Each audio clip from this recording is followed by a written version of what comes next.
ไอ้ว่าไก่ในหมู่บ้านเฮาตายดูเลยเด้อขอยก็ว่าจังซั่นเสียจังได๋วะต้องเป็นย้อนยายสาแท้ตับไตใส่พุงไก่อ้ายบ่เหลือเลยไก่ตีตายเอาเนาะเจ้าว่าบ่แม่นอยู่ไก่ตัวตายบ่ตายเยอะด้วยอ้ายว่าเป็นย้อนยายสาแท้ข่อยตาย 4-5 ตัวเลยอ่ะแล้วเจ้าตายจักตัวอ้ายว่าของอ้ายตายหลายวะทั้งไก่ตีไก่หยังไก่ที่ข่อยเลี้ยงไว้ก็ใส่ออกอิหยังแน่อ้าวยายมาปรึกษากันก่อนมาสิ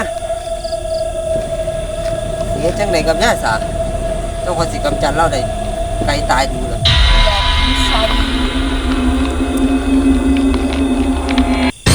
เจ้าเว้าอีหยังนี่ไอ้แสงยายสาเลยนั่นอ้าวกูอยากกินทรายยายสาบ่